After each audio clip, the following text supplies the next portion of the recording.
La Révolution a-t-elle libéré les esclaves? Entre 1789 et 1802, il existe plusieurs étapes pendant lesquelles différents acteurs interviennent pour exprimer leur point de vue sur l'esclavage. Retenons quelques dates importantes. Le 19 février 1788, la création de la Société des Amis Noirs à Paris, qui milite pour l'abolition de l'esclavage. Le 22 août 1791, la révolte des esclaves de Saint-Domingue. Le 4 février 1794, l'abolition de l'esclavage par la Convention. Le 20 mai 1802, rétablissement de l'esclavage dans les colonies de Bonaparte. Jusqu'en 1794, les révolutionnaires n'ont pas tous la même attitude vis-à-vis de l'esclavage. Certains luttent contre l'esclavage en travaillant pour les révolutionnaires noirs. Il y a les Blancs, habitant en France, qui défendent la liberté des esclaves noirs pour que tous les hommes, sans distinction de couleur, soient libres.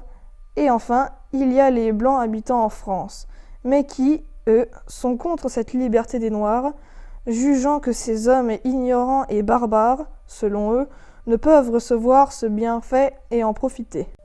Ce sont les révolutionnaires noirs qui agissent pour libérer les esclaves, tels que Toussaint Louverture, né à Saint-Domingue.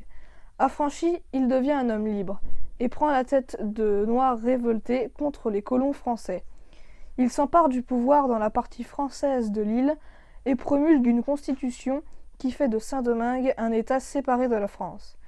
Mais les députés de la Convention ont aussi agi pour libérer les esclaves, tels que Levasseur, qui demanda que tous les hommes soient libres, sans distinction de couleur, et Lacroix, qui demanda l'abolition de l'esclavage des Noirs, ce qui se réalisa d'après la loi du 4 février 1794.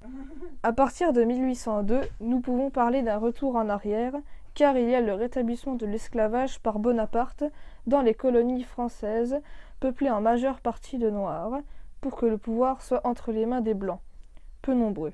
Cela rappelle la situation initiale des Noirs, traités comme des esclaves, qui se sont alors révoltés pour reprendre leur liberté. Au final, la révolution des esclaves noirs entre 1789 et 1802 n'aura pas libéré d'esclaves.